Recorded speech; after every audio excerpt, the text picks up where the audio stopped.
Assalamu alaikum and welcome to the Legends of Takaful, a podcast series proudly put together by Actuarial Partners celebrating 40 years of Takaful in Malaysia. So, who is a legend?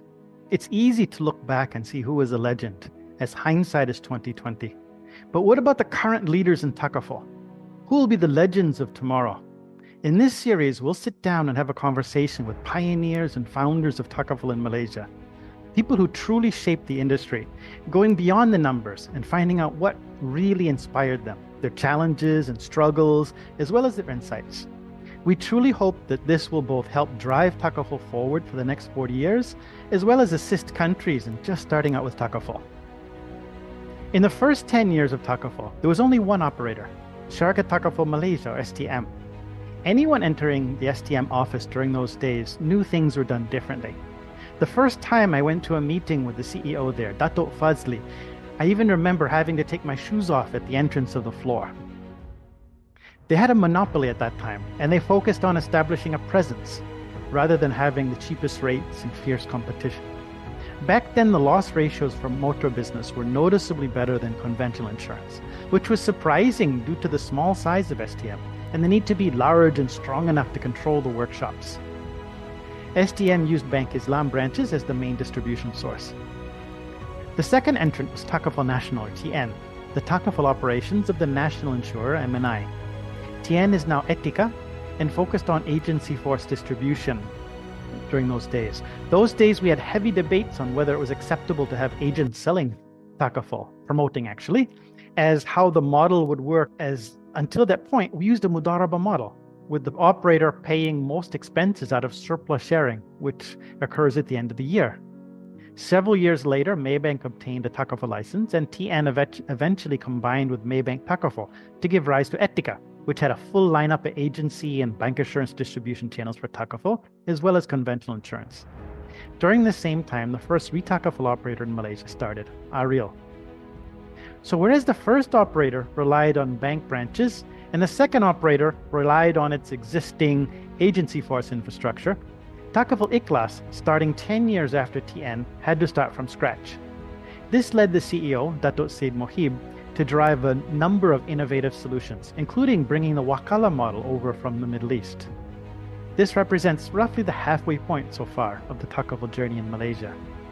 Several years later, the era of the multinationals in Takaful began, with a range of global insurers and reinsurers recognizing the potential of this market. Prudential in particular brought synergy to its products, creating Takaful equivalents of its conventional insurance products, especially unit-linked plans. This was also the time that Bank Negara really strengthened the regulatory focus on Takaful through JPIT. Regulations were held fairly consistent between Takaful and conventional insurance, with the goal of creating a level playing field. Today, Takaful is at a crossroads in Malaysia. Although we've come a long way, we still have a long way to go to rival conventional insurance in Malaysia. Will Takaful focus on consistency with conventional insurance? Or will there be increasing innovation in the models used as well as market segments focused on? Will we be able to use Takaful to increase insurance penetration in Malaysia, especially underserved markets? Insurance in any form is about managing risks and building trust. Takaful can truly be key in many market segments in building this trust and forming the foundation of a population that understands its risks and how to manage them. This is the foundation of true financial literacy, which must be a goal for the next 40 years. Actuarial Partners has been involved since the beginning of Takaful in Malaysia and has been involved in some way with all the Takaful operators here. We truly hope that this podcast series is useful and the next 40 years of Takaful development is equally exciting. Malaysia boleh.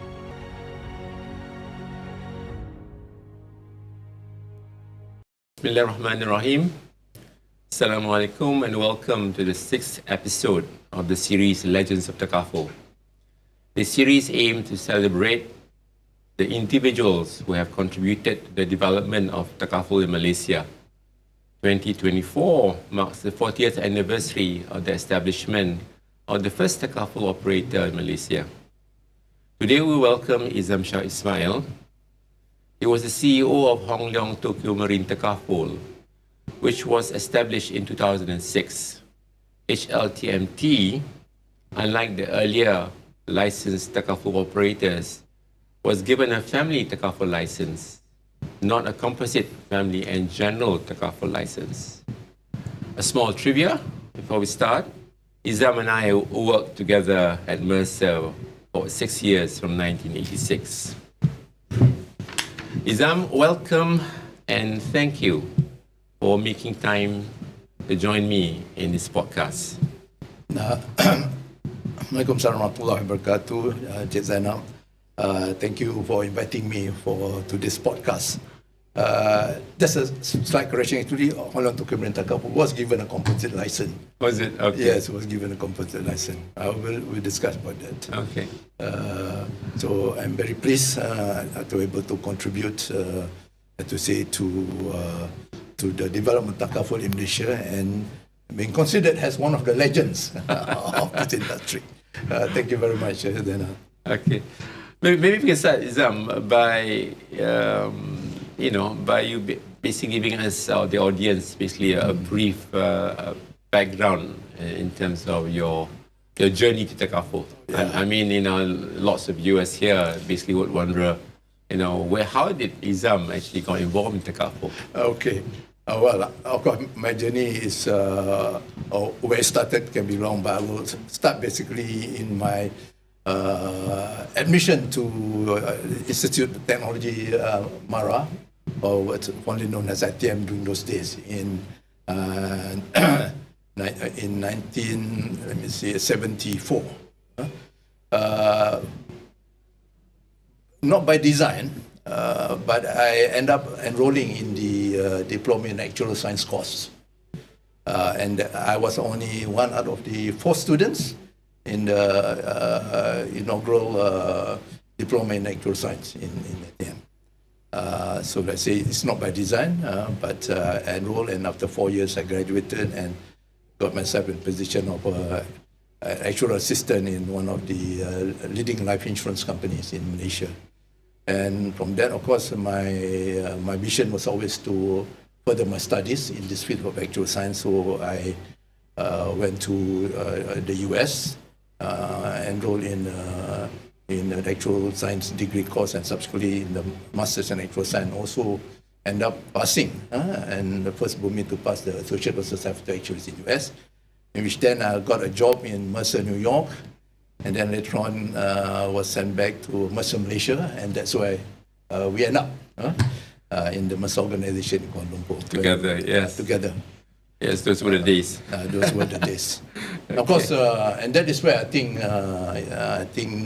that you, Jezana, was the consultant for Shariah Takaful Malaysia, which was the first to be Takaful operation in Malaysia. Yeah. I think that was my first exposure to Takaful. Yeah, and also attending and looking at the works. Okay. Okay. Thank you for that brief introduction. I think in your early years, you started out, as you said, in Mercer, and then you move on to being the CEO of Amal. What Amal stands for? Okay.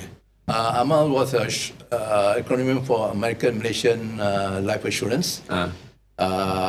Well, I was in Mercer, and my last job in Mercer was the acquisition of the life insurance license for Amal. And Amal was a subsidiary for the New Straits Times.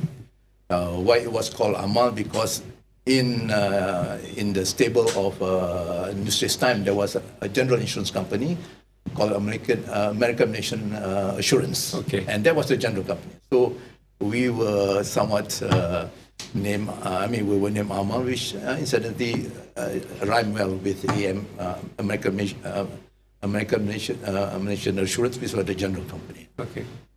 So it was short, but second, there was a acquisition by the Commerce Asset Group of this company. The Commerce Asset Group is basically the part of the banking. Yeah, Commerce Asset Group was basically the BOC, Bank of Commerce, merger with UAB, and they formed the Commerce and Bank Bumi as well, I think. Yeah. So they acquire our company, and of course later on we rebrand our company to be Commerce Life as part of the Commerce Group. Okay.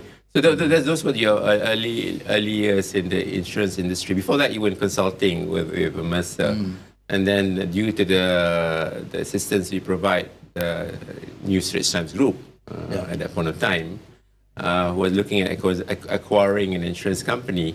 They then took you on, if you like, to become the CEO of Amal. Yes. And then from there, basically, you went on to start Hong Leong Tokyo Marine Takaful. So what was your earliest experience with Takaful, and how did that proceed? Actually, in the commerce group, I assisted the group in setting up actually the Takaful operation in the commerce group itself. Within the commerce group itself? Yeah. You were planning to go that way? We actually had planned, and actually it came to fore just after my departure from commerce group, But I had contributed significantly to the setting up of the Takaful operation in commerce. Actually, was given this opportunity by Bank Negara, typically being one of the leading banking group in Malaysia, and I feel rightfully so that we should have a Takaful operation to complement the general insurance company we have, the life insurance company, then we should also have a Takaful operation. Okay. So I set it up and, begin it up. But in 2006, I left after 13 years in commerce to look at opportunity at the Hong Leong Group. Okay, all right. So that basically, whilst you were with the group, they had basically plans to go into Takaful, and you helped them to put together those plans. But you did not wait till it actually became. It went through. You actually went on to Hong Leong Group to help them, because they had a license already. Yep. And they were looking for a CEO. Yeah, they had a license, and believe it or not, it was about to expire in a few months' time. So of course, they were in dire need of CEO to really ramp up the setting up of it. And of course, after some discussions with the Hong Leong Group, I decided to join them. Okay, and that was opportunity. It was a good opportunity. Yeah. Yes, it was an opportunity you cannot turn down. But tell me this. I mean, basically, that launched you, if you like, in Takaful. And from there onwards, you went on to do so many things. Basically in Shariah, sort of insurance and related to Shariah. We call it Shariah. In Indonesia, they call it insurance Shariah, but in Malaysia we call it asuransi Shariah. And in here in Malaysia we call it Takaful. But the point here being is that insurance done in a Shariah compliant way. So that I think launched your, if you like, your third sort of career. First was a consultant, second in insurance, and finally in Shariah insurance. But how can you actually summarize your? So actually, life is very strange. When I was in New Straits Times, for the senior management, we were encouraged to take courses relating to many things, and one of them is about and very much related to Shariah. It's about learning to know ourselves from the Islamic point of view. So that rather took a turn on my interest more deeply into the spiritual aspects of things. When I was in Hong Leong, and I'm a firm believer of continuous learning. So actually, I enrolled in university, Islamic University, IIUM, for the certificate in Sharia law.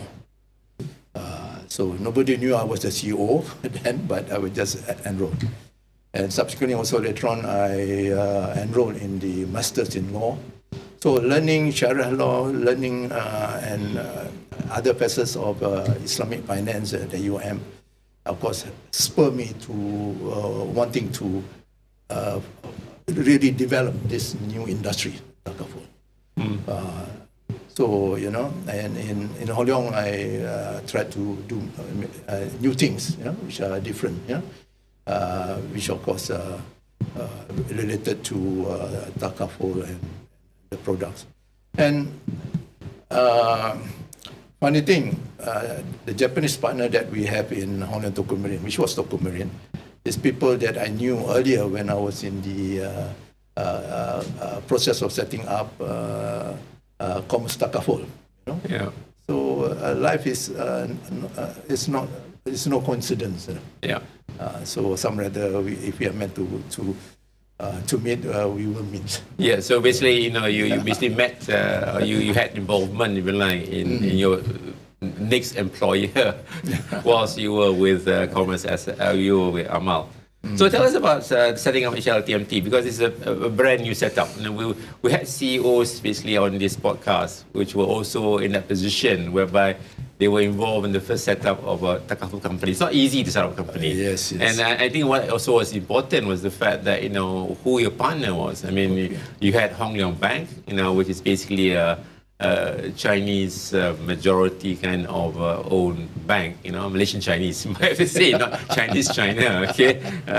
And also a Japanese company. I mean, Japanese, I mean, you wouldn't think they were very much interested in Shariah insurance, but them being a partner, I'm sure there was some unique experiences you could share with the audience here. The first thing has been mentioned about setting up a new core, or greenfield operation. It's nothing new to me. Actually, I relished that kind of challenge because I think when I came back from the US and then before this merger between our two companies, and until now, alhamdulillah, that this organization still and of course different names and things like that, but Mercer there. Of course, setting up Amal or Commerce Takaful, Commerce Life was a company which right from the scratch. So yes, it was from scratch. So it was from the scratch. On the life side, nonetheless, whatever it was, it was a new co and things like that. Alhamdulillah, from a small company, when I left, it was well-known. You were there for 13 years. I was there for 13 years. So basically, we're saying that now your first experience in setting up, well, maybe your second experience, because you mentioned that when you got back from the US, you helped sort of build up Mercer in Malaysia. Then you went on to Amal. Yes. And then again, you started to build up another organization. Yeah. But this is a bit more difficult because whilst we were at Mercer, there were maybe a dozen of us. It was a small operation at that point of time. And then subsequently, you went to Amal, a much bigger organization that you had to build up. Yeah. So, yes, it was challenging. But remember, this is where, again, in all my philosophy about management, it's about people management, I do believe that, and I really strongly believe that organization can only do well if their people do well. It's about their people. People make the organization. Not much. It's very, to me sometimes I believe the human resource is more important than any of the monetary resource, the capital, the other form of capital, human capital is important. No matter how much money you have if you don't have good people. So, while as you pointed out, I was been quite some time, 13 over years in Commerce Life. Of course, the people that I work, I kind of developed them. And then some of them actually formed a good nexus with me, loyalty, and they went even with me to move on to Hong Leong and helped me to set up Hong Leong. So you believe when you have, I guess I had a team, but it's not a team that was there; it's a team that you different built team, but okay, maybe as a CEO and dealing with people is about building a team as part of the CEO. So you need the people, but you can always build team anywhere where you go. Yes. So I had, of course, the Japanese partner, well-known figure, Mr. Ayabe, or fondly known as Ayabe-san. He certainly brought the connection of the Tokyo Marine to us, and we were able to come up with new products. Even we had long-term fire, MRTT mixed with fire was possible, And I was looking even on mobile Takaful during those times. So what I'm saying is, we find the right people, we can put up the team, and alhamdulillah, actually, like I mentioned to you, we had a provisional license, we was about to expire in 5 months' time, but together with the people that I put in together from Tokyo Marine and also the local people, in 4 months' time, we were able to set up license with a product, and we're able to offer it. So, and an important part of it, of course,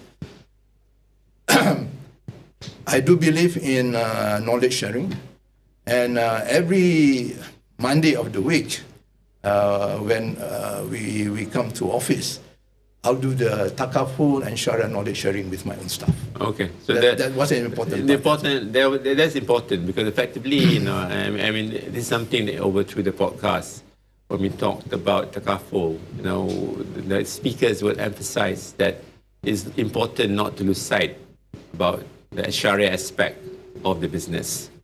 All right, and what you're saying is that, you know, you basically have this weekly kind of sit-downs whereby you would discuss this and how it's being implemented within the company. Yep. I mean, the basics as well about Shariah, what it means. I'm not Shariah just have to say about the specific ibadah, you know, like the praise or so forth, but I'm talking about the financial and also the business side, you know, the business principle of Shariah and things like that. So, because that's what's already applicable. You know? Shariah is the way of life. So it encompasses not just the way how you pray, but how so you live your life. And also how you do business. Yeah, I mean, just maybe I take this opportunity in sharing what I believe is that man is a creation of the Almighty. Yes. Right? So just like any creation, we must have a manual to follow. Just imagine if you have an Apple iPhone and if you don't know how to use it, I mean, of course, you need to refer to manual. Manual is there to help you to operate it efficiently and, of course, not to damage it. So we men can also need a manual of sorts. And that is the Al-Quran and also the Hadith. These are basically the manual for us, mankind. If we don't follow that manual, we certainly will not be effective and most possibly even damage ourselves. So take it that this manual is very important for us because the Creator has created this manual for us, which is the creation, to follow it, to be effective and really. And I can tell you, in my learning, man is a very powerful. If you take a man which is 150 pounds and then apply the Einstein formula E is equal to mc squared, a man has 20 times more powerful than the what do you call atomic bomb that blew up in Japan during the World War II. Okay, well that's like the trivia, which is interesting to hear to listen to. But let me go back to you know in terms of your tenure at HLTMT. Because I think you corrected me just now, and you mentioned that it was given actually a composite license. It's such a long time already, I forgot it. But I think one of the unique things, there are a couple of unique things about the operation. But before we go to the operating model itself, you know, you mentioned about the products that you had on offer, and I think I remember correctly during those days, the products were a bit different. Yeah. So perhaps you can elaborate a bit more in terms of the products you've got, because you had a composite license. You can actually marry, if you like, you know, a general insurance, a general Takaful product with a family Takaful product. Perhaps you can elaborate a bit on that. Okay. Before going to the product per se, I'll give you one example later on, but I'm talking about the model that we use. Oh, you want to go to the model first? Yeah. Okay. Yeah. Okay. The model that I use, because as we have any student of Takaful will know that the contract that is being used in Takaful is basically a tabaruan contract, a contract of donation. This is very much different from the contract of exchange contract, buy and sell contract used in insurance. So actually, Takaful is re-engineering of insurance via the usage of a different contract, which is the tabar contract. So it's a donation. So of course, there's the speed of maturity. Everybody donate to it, to the pool fund, and where the operator is just the administrator or the manager and paid fees or some profit sharing on investment return. So the model that we choose, we need to follow the contract that we are applying to. So we should talk about contract. Yes, people must sincerely donate that money to go to this pool, like they're doing a sacrifice, a sadaqah, or an infaq, you know. So the model that we use did not provide for any surplus sharing, which is contrary to the Malaysian practice.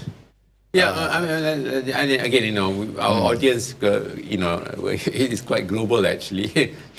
So just to clarify, so I think what Izam is sort of alluding to is that, you know, in the early days of Takaful in Malaysia, there were discussions in terms of what kind of Takaful operating model should apply in Malaysia.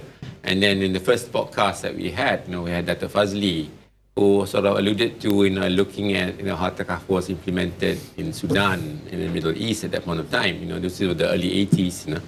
And then when he came back, basically, he adopted this Takaful operating model. And it was based on the principle of, as far as the risk premium is concerned, it was based on the concept of tabarruk or donation. However, you know, it was a bit unique in the sense that, you know, because Dr. Fazli was mentioning the fact that, you know, he actually looked at conventional insurance and he saw that, you know, there was also this element of surplus sharing, surplus arising, if you like, you know, from the underwriting business. At that point of time, for conventional insurance, of course, you know, the surplus is directly attributed to the shareholders. So he sort of made it a bit different and said, okay, why don't we actually share the surplus?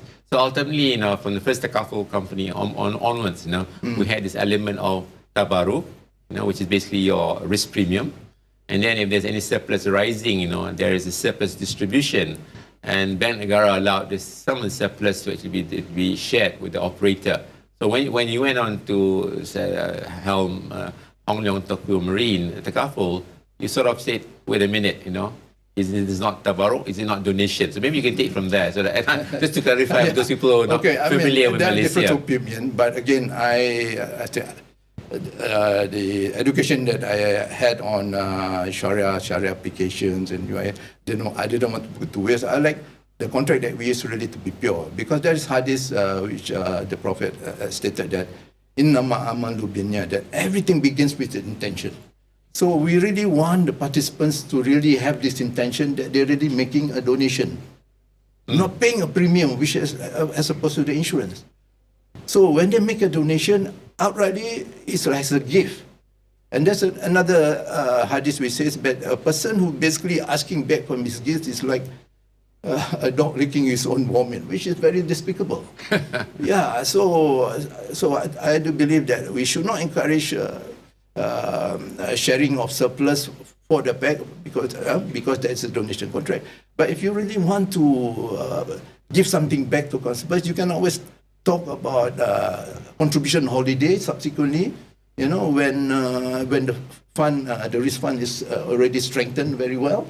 After all, being an actuary, I think that Dana, you agree with me that in terms of actual pricing, if we had it correct, there actually no surplus. It's just because that we are in the so we also do not want to really pad it such that will be a surplus, because that becomes a question mark as to what is wrong, the integrity of Takaful. So I really want it to be pure, because again, in Namibia, we want operators, participants really to really force through with this donation intention, really, the next committee. And this, nowadays we talk about community or ESG, you know, we talk about social development goals, you know. So yeah, really make it a mutual community spirit kind of response, which will take care not only Muslims, but even non-Muslims, the whole community, the whole world. Sure. So I really want it to be pure in that sense, you know. Okay. So I think, I mean, basically, tabarruk is effectively, you basically translate that to donation. So, you know, perhaps, you know, just to clarify, when you say donation, you mean you donate to the people who are in need, you know, or the participants or the policyholders of the fund. There were people who claim, so they are in need, you know. So you're actually donating to those participants, but through the pool, And that's how it Yes. works, basically. We don't know whether who is going to make the claim, you know. Only Allah subhanahu wa ta'ala knows who will be any mishap happening to anybody. But we are in there just in case, you know. And take the analogy of this, we just finished Eid al-Adha. I think maybe some people are still doing this sacrifice. When we sacrifice an animal, you know, in the name of subhanahu wa ta'ala, it's done not for ourselves, but for other people. But of course, in the sacrifice, we are also entitled to receive some back of the portion of the meat. So it's tabaruk, yes, our real intention is to help others, but there's no wrong in also helping ourselves if something do happen. Okay. But there is also another hadith of which, you know, when we make sacrifice, when we make donation, Allah will actually protect us. This is the barakah. And I know it's not easily quantifiable, but we have to believe in order for us to see. Okay. That's very deep, by the way. You have to believe in order for us to see. If you don't believe, you will see. Yeah, I mean, too many sciences say it's okay, prove it, show to us that only when we believe. But I think faith is a different. We must believe, then only we can see. And I think there are many things. Only recent, you know, there are many areas, maybe not to be covered in this podcast. Maybe not in this podcast. Yeah, not in this podcast. So I think that's important because you were the first operator that used this variation, if you like, whereby, you know, the tabaruk portion of the contribution, i.e. of the premium, is treated like a pure donation from the perspective that, you know, there's no separate sharing, not with the participants, i.e. the policyholder, and not with the operator, for sure. But you basically do see that there's a possibility that after you've built up surplus in the risk pool, that you might actually reduce the contribution. Yes. But then the people for which the contribution is reduced may not be the people which contributed to the surplus. But that doesn't matter because the initial contribution is that. Because, you know, as actuaries, basically, we always say that, you know, when we look at pools, I mean, this is the first time I think in the podcast series we're discussing actuarial kind of topics. But, you know, there is this perception that, you know, even there's surplus in the pool, you must make sure the surplus goes back to the people who contributed to the surplus. But that does not apply in Indonesia. That is conventional. That's conventional. I know it's a big actual management topic about equitability for generation. Yeah. But here, if I make a donation, is it for me? Yeah. No. So I would say, and this I say to my students and to anybody, when we make donation to Takaful, nothing happened to us, which is thank God. Alhamdulillah. Thank God. Thank God. Because do you want us to claim just because we make contribution to Takaful? Do you want us to have an accident? Do you want our house to burn down? Do you want we to die early, not provide? No, we don't want. We basically make the contribution so that Allah will actually bestow get blessing to us and even protect us. I see. Okay.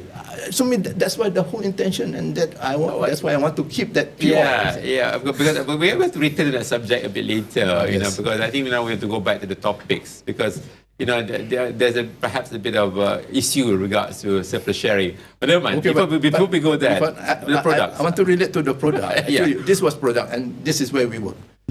So, being general Takaful company, composite company, we came out with a travel Takaful product. Now, in the travel insurance, normally the travel insurance will commence after you depart at the airport to where you're going. So, it's a person going to Hajj, for instance, he will be protected when he's traveling to Hajj, and then after when he came back, the coverage will cease. So it's airport to airport, which is typical. Now, as what we were discussing with Shariah, I said, look, what's the definition of a traveler, or basically a musafir in Islam? Musafir. Yeah. What's the definition of musafir in Islam? So basically, it's house to house. Once you go out of the house, you travel. You start traveling. And then you come back to the house. That's where you should end. That's when you stop. When you come back to the house, your travel will stop. Yeah, your travel will stop. So basically, if a person who's going to Hajj, lives in Kelantan, goes to KL, because he's going to take a flight, Tabo Haji flight only from Kuala Lumpur, and he stays in his daughter's house, for instance, and he dies there, the conventional will not pay it, but our Takaful will pay it. for the benefit because it's house to house. So our expansion of the Shariah concept into the tribal government is from house to house, which is bigger. And sitting with our actuary and support, we did. The cost is just minimum, but the perspective, the things is so much different. It captures your imagination. So that's the product differentiation. What you say is consistent with Sharia. Consistent with Sharia. Yeah. So Sharia provide for it. Yeah. Yeah. So there are many other So things. that's one example. This is one example. Yeah. You're like incorporating Sharia in your products. We incorporating Sharia in our product, the application of Sharia. Okay. Yeah. I mean, maybe one product, I think, where there are many other things that's where we're looking at. For instance, our extension on when we should cover infant, for instance. Yeah. Only after they're born 6 months, or actually while they're still in the womb all the time. In the womb of the mother. In the womb of the mother. Yeah. So this kind of things, so application of Sharia. So not, although we don't have Takaful per se during that moment, but actually there are instances actually we directly provide for that. Yeah. I think this is important from the perspective of differentiating Takaful from insurance, and the fact that you do think about how it actually integrates within the Sharia world, if you like, because Islam is a way of life. It's not just how you pray to God. But okay, that's a good example. But I want to go back to this thing about non-Sharia surplus sharing because one of the things that actually is a big issue in Takaful is perhaps this conflict between what shareholders want and what participants are due, if you like. And then of course when there is surplus sharing, that means you say, oh, I'm an operator. Bank Negara says I can share. I think initially they didn't. There was 30%, and then they moved to 50% of the surplus. Perhaps the operator shareholders say, "Hey, we're not getting enough money from this business." So maybe were there any conflicts, if you like, with the shareholders at that point of time? Of course. After I left, I heard. When you were there, your model applied. Model applied. You were the After CEO. I left, I think they changed the model. Okay, so certainly, that's smart to say, right? But now, I think if I were to bring the ESG into perspective, where actually less is sometimes more. Less is sometimes more. Yes, less is sometimes more. Yes. I'm not sure. Okay, I like to be. Whether as human being or as a company. We should be working on the process, the right process. And I think the results will be just the consequence of our choosing the right process. Yeah. Right direction. The right direction. I think that's what Takaful is. Ultimately, what is true success in Islam is different. What is true success in conventional sense. Yeah. Yeah. For me personally, I say that it's not just enough to look into building up your e-wallet. You must also build your J-wallet. Okay, what's E? What's J? E is the normal that we have a wallet, nothing digital and things like that. It's money. It's money, whether in plastic form or, this is what we need, the currency that we need to be on this earth. The currency of this world. Or currency of this world. Okay. And what's J? J-wallet, we're talking about J stands for Jannah. Which means heaven, paradise. Yeah. When, as a Muslim, we must believe in the hereafter. Believe in hereafter. That's a requirement, right? Yeah. So, we live to die. We live to die. Because the die is only our entrance to the hereafter. All right. And the question is... No, we live to prepare to die. I think that's probably the right way to do it. Yeah, maybe if you to elaborate, I'm just making a short kind of, a quote. But I think you're right, that's what I mean. We prepare so that we can enter, and what we actually want to choose is J. So J in Arabic for Jannah, which is paradise. So we have paradise wallet. We also need a paradise wallet. You want to call it P wallet or your J wallet like me or whatever. I prefer J wallet because Jannah is more closer at home. Yes. So we need a currency. So what we may get less here. In this world. That the difference is credited to our J wallet. Is there? So you have $100, and basically $10 is for Jannah. Okay, I give you an example right now. We have in EPF. A lot. Employees Employees, Provident everybody, practically all Malaysian, even some non-Malaysian workers, non-Muslims, non-Muslims, or even international people foreign workers here.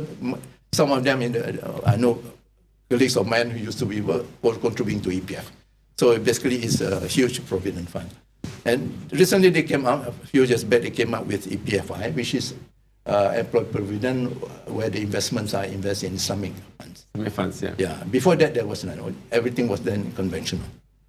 And of course, the recent experience up to today, EPFI returns on dividends has always been lesser than the conventional, for some reasons. I think which is only known to the investment committee, and things like that. I mean, reorganization and whatnot. So many Muslims are complaining, including some of my friends, why is this so, how can, of course, EPF do not allow you to change back. Yeah, it's you one can't way switch street. over. Once in, always in. Always in. But this is my take on it. The differences between the conventional dividends and the conventional dividends, you don't get it now. But this amount is credited into your jailwall, inshallah. Okay. So for the audience, I think the last EPF dividend was 5.5%. Yes. For the conventional account, but for the Shariah compliant account, as well, is 5.4%. So the 10 basis point, if you like, it's there, but it's not. You don't see it in this world. It's been credited to your J account. Yeah. Let's put it this way. I mean, do you think anything good don't require sacrifices? Yeah. It must. They will have some sacrifice. There You will have be to some make sacrifice. sacrifice. This is a Otherwise, small sacrifice. This is a small sacrifice. Yes. But I think later on, I mean, coming back, there is, again, I have to bring up what I've learned. And this is from my learning, basically in the Quran, which is supposed to be our manual to be followed. Yeah, operating manual. Operating Quran manual. is our operating manual. Yes, in chapter Ashura, which is chapter 22, verse 20, and says, whoever desires the harvest of the hereafter, we increase for him in his harvest. In other words, we give him reward. If he desires the hereafter, he will get more in this world, and certainly he will get the hereafter. But whoever desires the harvest of this world only, we give him thereof. But there is not for him in the hereafter any share. Any share. So maybe he'll get what he desires only, as opposed to one who desires the hereafter, he'll get more, even this world, and also the hereafter. I think it was back to the fact that Allah subhanahu wa ta'ala basically is very, very generous. It's bad judgment. So you want here this world? I'll give you this world. Yes. But you want hereafter? I'll give you more. But please remember, some of that we give you is not for you, but it's actually for you to give other people. Yeah. Well, who are in need. And the Prophet has mentioned, the best of men is man who benefits other men. Okay. That's very profound. Yeah. So we have a Shariah scholar here.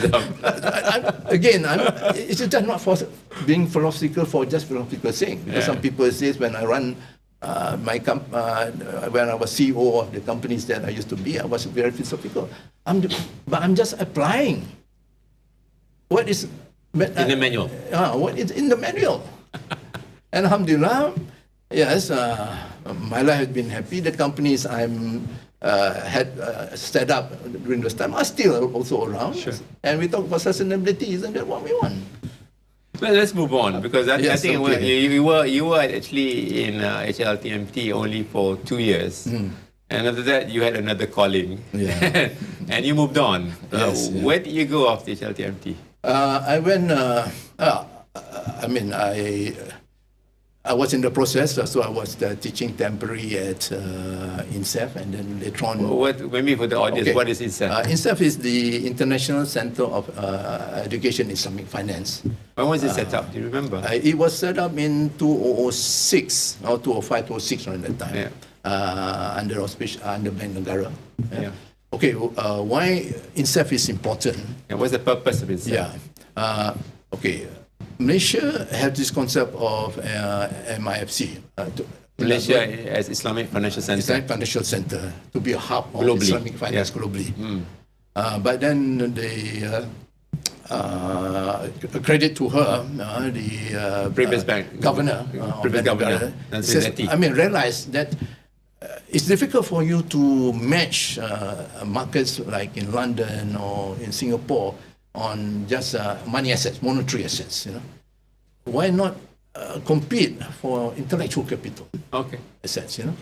So this is why, and of course, Islamic finance in Malaysia, alhamdulillah, we are the front runners of Islamic finance, comparatively speaking, to other countries, because we have this 4 legs of a table of sorts. Okay, table is got 4 legs. Yeah. That's the, you need the 4 stable. legs. You have to make it Yeah. stable. So we had Islamic banking as one leg. We had the Islamic capital market as another leg, Takaful. Imagine if you want to success in Takaful, if you don't have Islamic capital market, it's very difficult to put your funds into, like many countries experience. But in all of these industries, we need talent. You again, coming back to what I have mentioned earlier, people is it all. People matters. People matters. So you need talent. So this is why INCEIF was set up to provide or become the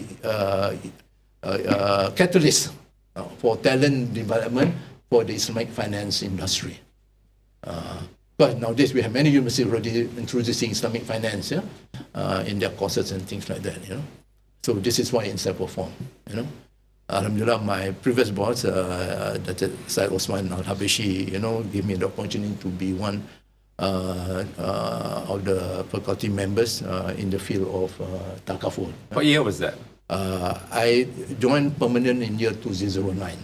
2009. So about 15 years, times... So you've been there for 15 years now? But I suddenly realized I'm 15 years, and be my longest employer. Employer. I say I don't move around, but alhamdulillah, I've been here for 15 years. Okay. So, and then of course, tell us about teaching, because I think, in Islam, a teacher is very well respected. Yes. Teachers... in China, it's a sifu as well. Yeah, very well respected. So I think you moved to a very noble profession. But tell us about the teaching, because, how does it feel to be able to mold the minds and meet people from a wide range of countries? Because INCEIF was basically also very much a global phenomenon. I think lots of countries, especially Muslim countries, would have one time or another people who are doing courses at INCEIF. Yeah. Tell us more about your journey there. Teaching me is very noble. And of course, teaching the right things, of course, right? The right things. The right things. But basically, of course, there was a gap, so I thought teaching was gap. But then, I find that actually teaching is about developing people, molding filter, just like when I was a CEO, making a team of people for the company, to prosper and so forth. So it's about care and development of human beings. So to me, I think this is natural to me. Of course, maybe I'm in the subject of Takaful or risk management or wealth management, things like that, which now also I'm facilitating the other courses as well. So yes, we in INCEIF we have more than students. We have students from representing more than 90 countries around the world. 90 countries around the world. Yeah, you can get a little figure with them, but that's a lot. Even now, this semester, I have like 50 over students taking the course on wealth management, and they came from Canada, they came from Russia, CIS countries, Bangladesh, Maldives, and of course Malaysian as well, Indonesian. What about gender-wise? Gender-wise, yeah. Is it? They are both male females. I never really took the count. To me, it's not. But I know. I know. But conspiratorially, I know there's a lot of females also. Not to say that Shariah is only male. No, that's why I raised the point, because some of those readers might say, "Oh, only males." No. They are females. Some of the good students are actually females. They are very industrious and so forth. I had one time online student, and she's a payment. She works in the bank, but she always have, beside the classes that she attend with me, have a group discussion of least twice a week, and people, males from other countries also were learning from her, and she was even online doing much better than even face-to-face student. Okay. So when you say 50 students, this includes online students as well? This semester is only online students. Oh, this semester is only online students? Yeah, because it's a summer semester.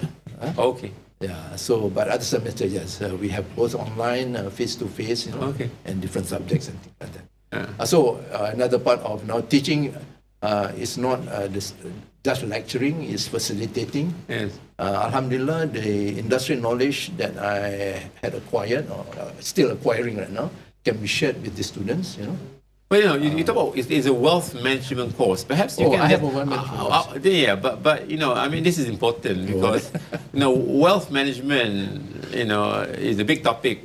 Right? Takaful is only part of that wealth management. Yes. So just quickly summarize what is actually covered under wealth management. But anyway, people on the outside who are interested in joining INCEIF. Okay. Takaful is in one aspect. It's only one aspect, wealth management. Management in the protection side. Protection side. But wealth management talking about wealth generation. Wealth generation, halal wealth generation. Yeah, and very important. And that is the first thing. Make sure all acquisition of any wealth must be in a halal way. Halal way, yeah. You work in the halal industry. If you want to you have to get based on your sweat and tears, and maybe not just from stealing, So because all these are important, Then wealth acquisition, then of course wealth generation. Whatever we have, when we have to save, we have to invest them and things like that. And then based on Maqasid Shariah as well, we need to protect our wealth, preserve our wealth. Yeah, so protection of intellectual capital, protection of assets is also important, right? And then of course, very important, distribution of this wealth. End to end. How you acquire it and how you dispose of it. So I mentioned just now, we live management. such that we find, prepare for our journey to the hereafter. Yeah. So just imagine, if you have so much wealth, but you did not distribute in the right way when you die, do you think you can really rest in peace? When your family are squabbling about them? We have a case your wealth. Yeah, we have a case in this is a non-Muslim in Hong Kong, Wang versus Wang. The mother and son is squabbling about the inheritance which has left by the father, the senior one. So imagine, and there are instances also in Malaysia and many parts of the world, and also unwasted over. So as we prepare to die, we must prepare also to distribute our wealth properly. This is when distribution. And also, not to forget, the obligation of zakat. Yeah. Conventional wealth management will talk about paying less tax. Yeah. Islamic wealth management will emphasize to pay more zakat. Yeah. Okay. Okay? Because we want to have earned more credits for our J wallet, remember? But going back to your class, because you mentioned that you got a variety of students from many countries. Yes. But one thing that will be curious, I would be curious to know is, what do you think? How do you see the perception, in terms of Shariah or wealth management, if you like, among the students among different countries? Do they come from a different? Because ultimately, in religion, you cannot avoid having culture creep into the religion. Your culture itself is a source of Sharia as well. Yeah. But do you see that, when you discuss wealth management, maybe it's a bit out of the topic in terms of Takaful, you see that there's a difference in terms of way in which they would approach it from different countries? Certainly there is. Certainly there is. Even sometimes the hadith can have a different application because of the different, I would say, school of thoughts and school principles, Hanafi or Hanbali and things like that. There are some differences, payment of zakat and things like that. So there are some differences. But you're able to reconcile we're able to, Of course, in INCEIF, I mean, the faculty is not doesn't comprise only Malaysians in faculty in INCEIF. Okay. We have people from Turkey, we have people from Pakistan, we have people from South Africa and things like that, and we were from China as well. All right. So we have this courses, a pool of where we can actually discuss and things like that. So it's very much INCEIF is very much a global It's a global institution. Yeah. It's not just faculty is just not. Not Malaysian. It's not a Malaysian university. I think that's important to understand. It's not a Malaysian university. The faculty, ranges. Okay. So I'm sure that as you were at INCEIF, you were able to get involved in Takaful projects, because they maybe if people in INCEIF, when we say what is Takaful, they go and ask Izam. So I'm sure that people look at you as a sifu, we like in terms of Takaful at INCEIF. So were you involved in projects overseas, if you like, whilst you were in INCEIF? Okay. For INCEIF, of course, we are much we are allowed to even be consultants. So, but more on the academic side. I have been involved in designing academic programs for Islamic finance programs in other universities around the world. Islamic universities in Kazan, Russian universities, or setting up the courses in Islamic finance. Even in Russia as well. Even in Russia, you have this Islamic state called Kazan, right? Kazan. Kazan. Yeah, Kazan. Kazakhstan is a different country altogether. Okay. So that's also much involved. So even I had one even also for Kenya, Kenya. So many academic programs or Takaful programs. Of course, recently we had a visit from Ugandan regulators on how to set up Takaful, even though Uganda has only 30% Muslims. 30% Muslims. Yeah, but I think they want to know because a lot of the commerce are actually run by Muslims. So you have requirements, so they come in. We have the Iranian board directors, senior practitioners coming to INCEIF to learn about Takaful. That's many. I go back just now in terms of different views perhaps among your students, because Iran is an interesting country, because Iran, when you look at statistics about the Shariah insurance, because Shariah means insurance which is actually approved by Shariah. The insurance in Iran has always been categorized as Sharia compliant. Yep. But now they're going to Takaful. So, oops, wait a minute, I thought they were already in Sharia compliant insurance. Why are they going to Takaful? I think as mentioned earlier just now, the contract. Again, I must emphasize, Takaful is not insurance rep in an Islamic. It's not actually insurance in the Islamic wrapper. Yeah. Okay. We must be that. Yeah. We can talk about the model, we can talk about the sources of income of insurance, and things are different. Yeah. We can talk about some of the process, not just about the riba and daral and things like that, But the process is very different. I also believe the way that you market is so differently. Should be different. Yeah. You cannot market the monetary financial aspect. Even later on, you may want to ask, what are the things that we want to talk that the industry should do? So don't just concentrate on the financial services, concentrate also on the non-financial services. Okay. After all, Takaful is about community, it's about everything. It's not just, okay, the man dies, we give him a $1 million for his family. And we kind of wash our hands. Is that all? It's not enough. Yeah. But unfortunately, currently, that's all it is. Now, once you pay the amount, that's covered. We should not be. Understand, but we can talk about that later. But the thing here that perhaps for the people who are curious to understand, why is Iran, who's only got Sharia compliant insurance, 100%, now wants to go to Takaful? Yeah, well, I think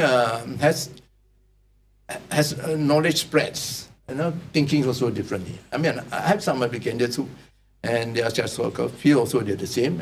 Turkey is another area. They are participating policies, not Takaful. Not Takaful, But that's Sharia compliant. Yeah. So again here, but we respect, But okay, one of the things I like to emphasize is that Malaysian regulation is a model. It's a great model,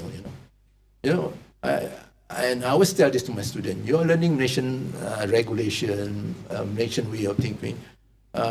You're just learning, but doesn't mean that you have to take lock, stock, and barrel. Yeah. You can apply it. You know, just think about in Africa, where actually you don't have even Islamic instruments to put your Takaful fund into.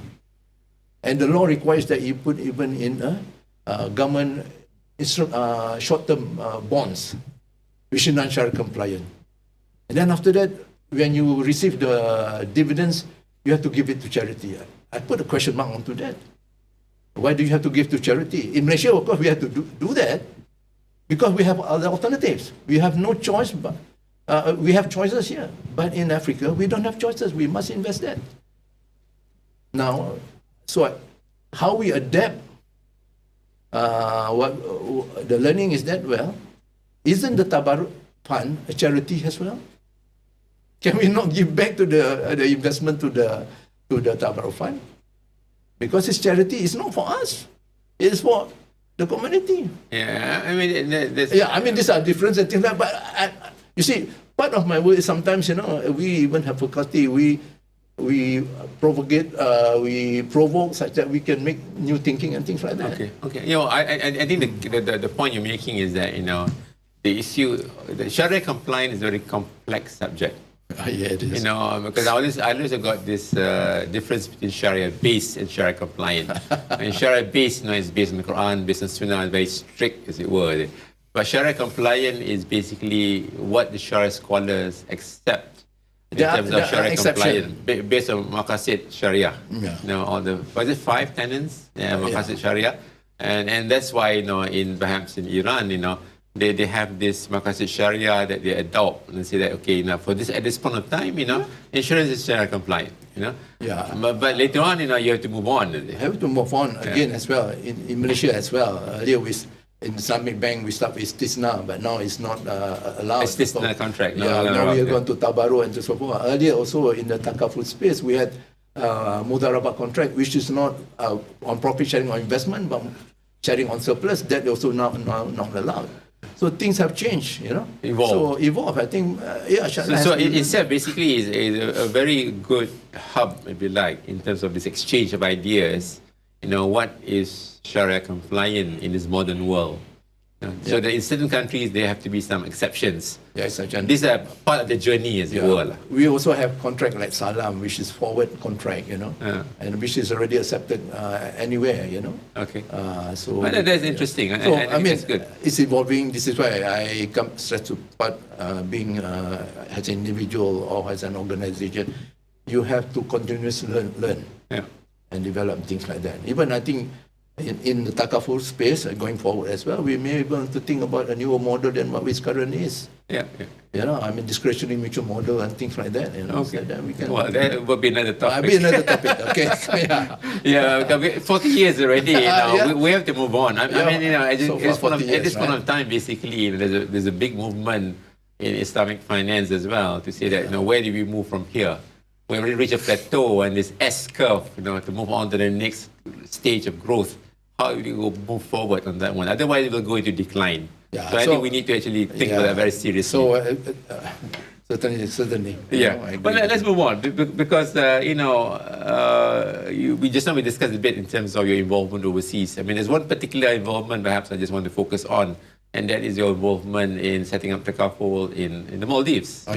Yeah, so, you know, what was, and the thing is that, you know, how was the involvement in the Maldives in terms of, as an example of your consulting experience? It started out, of course, we were helping a university in Maldives, Islamic University, doing to set up Islamic finance course, you know, at the certificate, diploma level and so forth, and I get to know.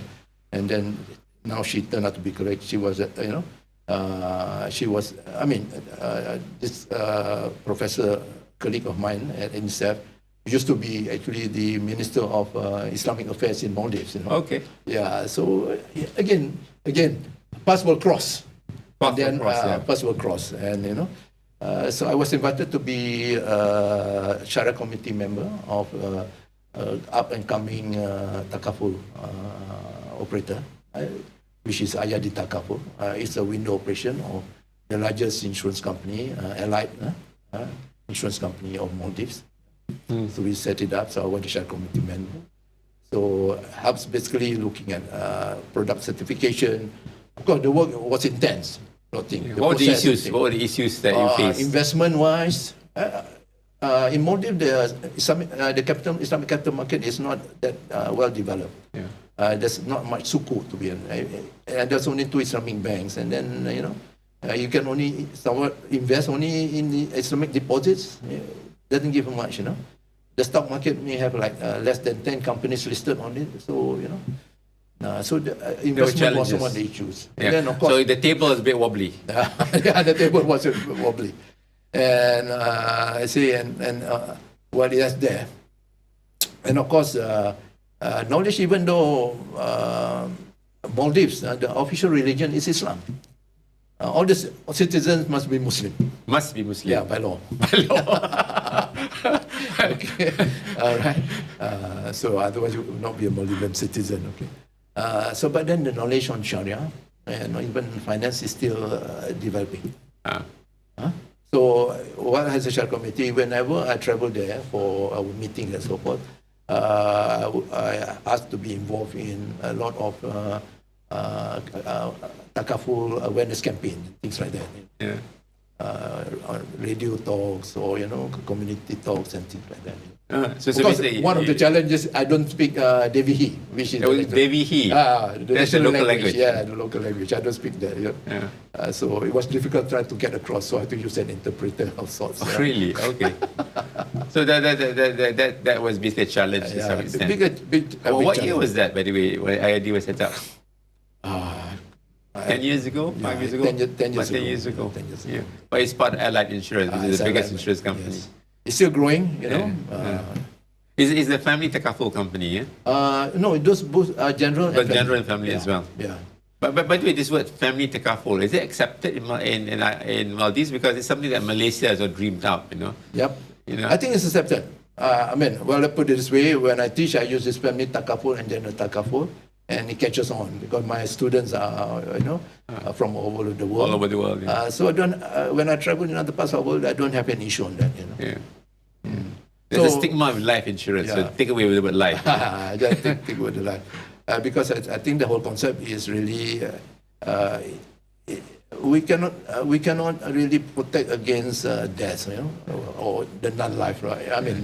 Not being able to live up, But what we need to emphasize is the maintenance of well-being of the family. Left behind. That's good. Okay, that's interesting. Yeah. My other travel beside Maldives was in the Philippines, in Mindanao, and things like that. Philippines, Mindanao. Okay. I was a consultant to United Nations, and I was brought in just after the Battle of Marawi, which was a big, conspicuous war in the Muslim region of Mindanao. There was between the insurgents, the Muslim insurgents, so-called insurgents and things like that, But now, BAM is being set up, the regulatory authority of Mindanao, the Muslim, and now they're looking into doing Islamic finance. All right, that's good.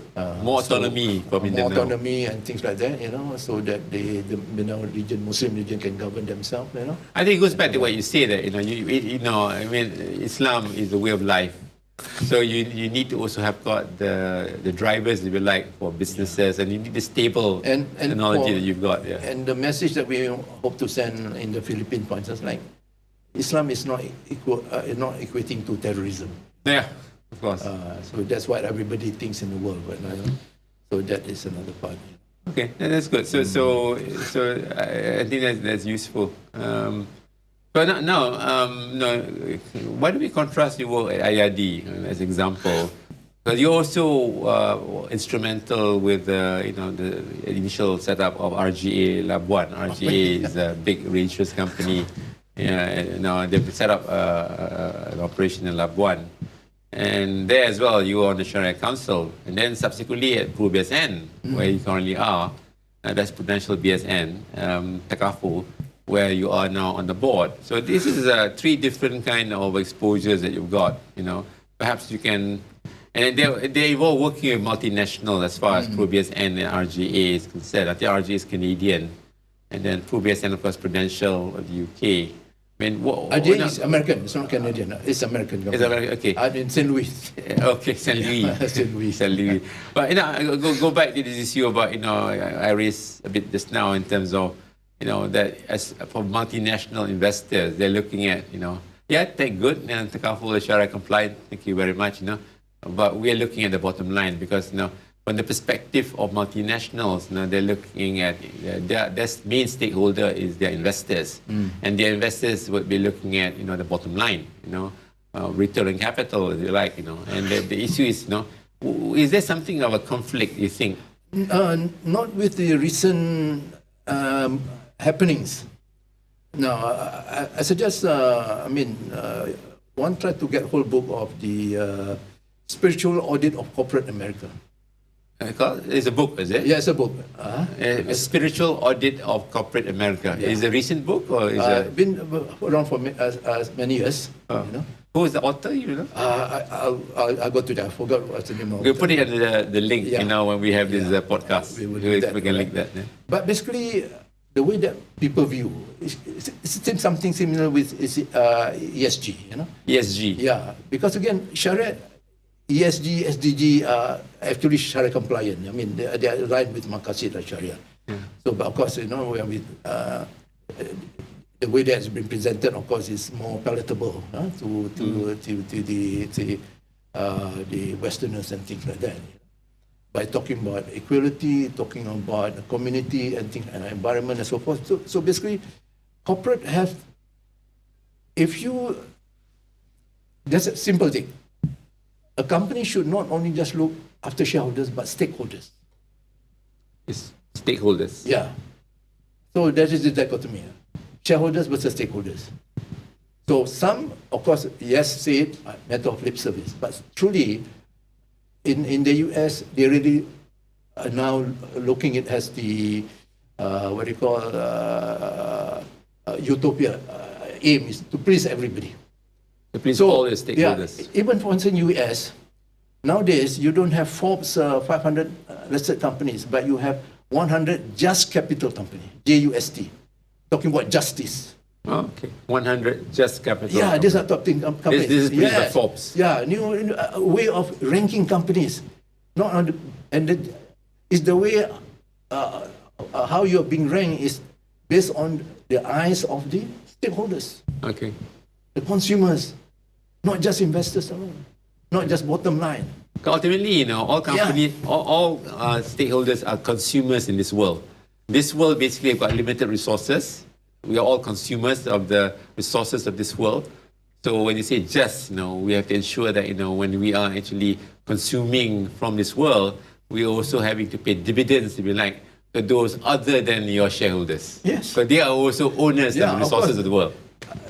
In the early 30s or whatever, there was disagreement about even why must we, reward non-shareholders, but nothing have changed, like I say, the way that how companies are being run also. You just look at, Google, how they take care of their employees. It's not just their shareholders, how they do work-life balance and things like that, And now you're looking at variable, flexi hours and things like that. And then, of course, customers. You have definitely one of the top management who says, we exist because of our customers. So now people are paying, spending on how they see how running companies and so forth. Actually, and then nowadays we're talking about the environment, ESG. Allah is also our stakeholders. From the perspective of ESG, I mean, to some extent, shareholders have got stake in it because, if you're not ESG compliant, your share price will suffer. Yeah, so it goes back to the pocket of the shareholders. Yeah, they may want things like that, but then the regulator says, I'm also a stakeholder. I give you the license. Now, what you do? Of course, regulations play a very important part. Regulators play an important part. I will make life difficult for you if you're not contributing or not sharing. It's a carrot and stick approach. For instance, we know very well if you want to increase dividends in Takaful or insurance company, you get to get approval of Bank Negara. Right? So there must be, and also nowadays regulated like risk-based capital and things like that. So yes. I think this is very important. That we do need to work with the regulators as well. The stakeholders. I mean, consumers are stakeholders. I mean, yeah. For instance, one of the things I learned when I was in Holland to Takaful, they issue Tokyo Marine only issues like 4 products in a year, because it's the requirement in their governance to ensure that they do market testing. Here we like, so we must come a new product. I mean, this is archaic thinking already. Archaic. Yeah, we have to talk about whether the demand, the demand is there. We may think it's good because that's what we produce, but are we really customer-centric? We really produce things for the customers, or we produce only things which we can produce?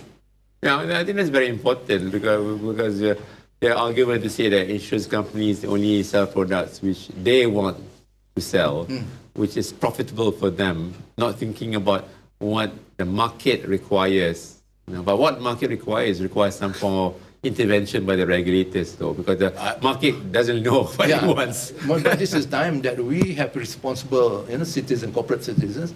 But that even regulators don't ask, but it's something that we have to find for our own good. We're talking about sustainability, right? Especially for Takaful, which actually we are only a administrator or manager for the participants. We don't even own the funds. This distinction is sometimes lost. Well, interesting conversation. I mean, so maybe, just a couple of questions now. I mean, as someone who truly, you have a full range, if you like. When we are part of a generation, perhaps we are now coming towards the end of our sort of, expire by date. Third age. Expire by date, is it? So, effectively, what advice you would give for you have with the Takaful industry? What kind of things would you say industry should move? Going back to my S curve just now, whereby you need to go to the next phase of development. What would be your advice? MTA has introduced this VBIT framework. Maybe what is VBIT? Value-based intermediation in Takaful. So it's a value-based. That's the important part. And of course, the Takaful operators are the intermediaries. So they have stated that in their documents that VBIT is a means of transformation, not just reformation. Transformation. Not reformation. Not reformation. Reformation is only you change a little bit, you moderate, but make things change. I think they have to be the industry got to be serious there. I was once the vice president of the Takaful industry, and as you say, a lot of the Takaful operators were foreign owned. The company, I don't want to mention names of very few Malaysian fully owned companies. So there is this, again, shareholders, stakeholders pool, pull and push. Things like that, okay? So, yes, but... What does VBIT wants to achieve? Maybe what's the outcome? It's very much aligned with Maqasid Shariah and also SDG goals and things like that. Putting forth, again, that's not stockholders versus. So there are 4 proponents of them, of course, making community resilience, come up with good practices, good governance, not just taking the compliance box. What Benegara wants, I'll do it. Doing more than that. More than what's required by regulators. More than that. So they should be looking at the gig community, for instance, new industry. These are workers, self-employed workers. They're numbering something like 26% of the community workforce. So something like the Grab boys, the Panda. So going back, I guess what you're trying to say is that what does this community require, and how can the Takaful industry actually assist them in this journey, if you like? So, as you say, some of these people are not that financial literacy is low. Very low in Malaysia. So you got to be empathetic to them, going to them, understand.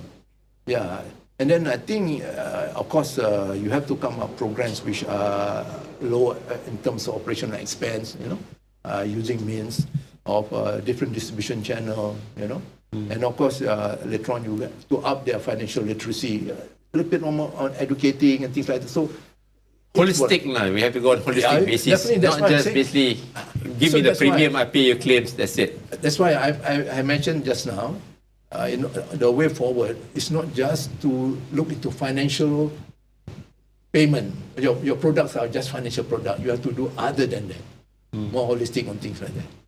One of the things is we have a young population. Even some of them may not know what happens if their parent or somebody in their family dies, what to do. Takaful company can extend that, funeral rites, prayers as part of the expense. That's what we do right now. We have people to go for Hajj and things like that. So you should look into those things. So that's an interesting analogy, because most in other countries, basically, someone wants to go for Hajj, they put the money aside, and once there are sufficient funds, they go for Hajj. But in Malaysia, we've got, for the Tabung Haji is an institution whereby you can save your money, but then they also help assist you in doing your Hajj. So that's example. I think what you're trying to say, that we expand, even like in terms of the services that we provide. It's not just financial packages. Not just financial side, the service side as well is important. And later on, to me, I think we see already. We talk about wealth management, right? Most of the products just stop at retirement age. What about the post-retirement? Post-retirement age. Again, we have people at their post-retirement age, certain things that... Well, I mean, there's no medical benefit, there's no medical schemes for people post-retirement. I mean, there's a big gap. Yes, I just took up one again, at a very high premium. A very high contribution. Sorry. But, okay, this is where, for instance, I will touch a little bit on marketing. I took mine at a very high contribution. This is your medical premium, your medical contribution, medical product. So it covers me up to age 88. 88? Yeah. But this is, you have the premium, the contribution is assessed annually, kan? I pay monthly, and it's got substantial. But this is the, I would say, the magic of it. Yeah. Coming back to what I mentioned, I look it purely as a donation. Okay? Now, again, back coming to my J wallet concept, right? I'm not paying premiums. I'm not buying anything. I'm making a donation.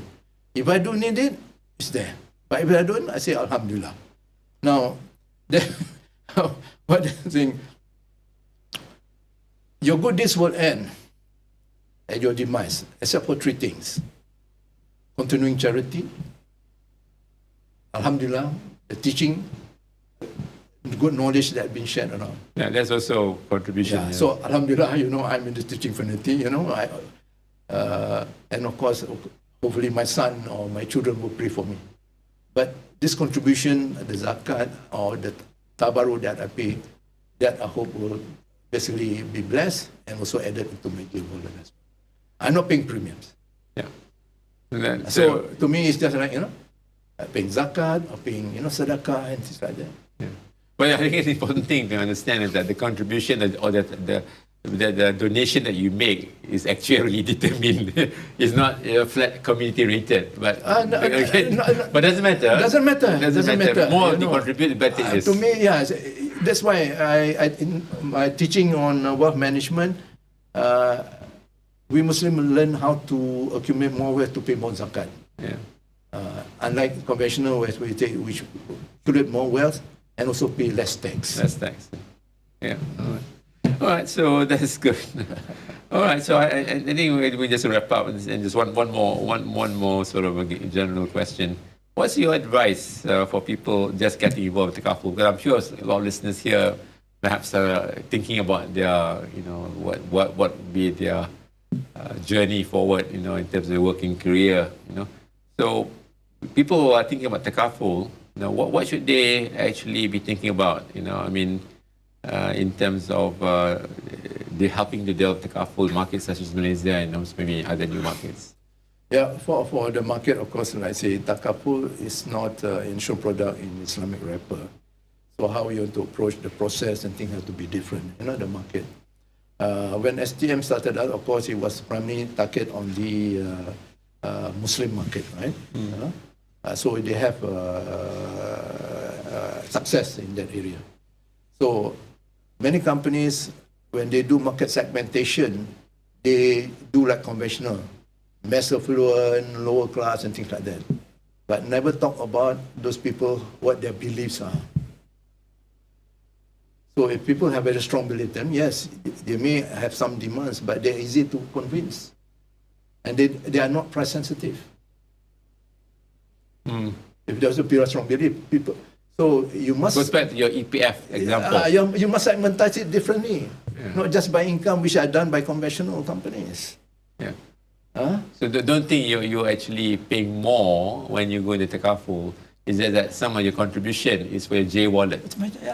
I don't mind paying because I know it will. I'll get blessing, and of course, it's a tough trying to quantify. Well, I think people tend to forget. I mean, going to that, this is the important aspect in terms of Takaful, that the Takaful fund does not belong to the participants or policyholders. It doesn't also belong to the shareholders. As opposed to insurance.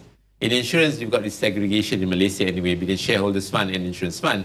But insurance fund still belongs to the shareholders. People tend to miss that point. Yes. While in Takaful, the Takaful fund does not belong to shareholders. Neither does it belong to the policyholders. And board directors of the Takaful operations have to put participants' priority first, not shareholders. Well, maybe we can. You add on that, or maybe we can add on that. No, I think that's very important because effectively, people need to understand that Takaful is different, and I always emphasize this whenever we have this kind of discussions on this podcast. So again, I mean, maybe like I mentioned to you that the best of men are men which basically benefits men most. Yeah. So So in what kind of for individuals, right? Yeah. Always trying to look how to help others, rather than yourself. But please, never doubt that I will reward you for what the deeds that you've done. You're not. I mean, if you're talking, you're doing this, doing a lot of painstaking work to benefit others. Don't worry about that. This is where I've learned also, not here, but also in companies which, we're working in America and so forth. Profits is consequences of the process, doing the right things, and you'll be rewarded. And inshallah as well, typically for this so-called Shariah compliant business, do the right. Okay. So on that note, Izam, we'll end. And thank you very much for spending your time with us. So viewers, I hope you have enjoyed and learned something from this podcast. So we'll conclude with that. Thank you again, Izam. Thank you. Assalamualaikum warahmatullahi wabarakatuh. Assalamualaikum warahmatullahi wabarakatuh.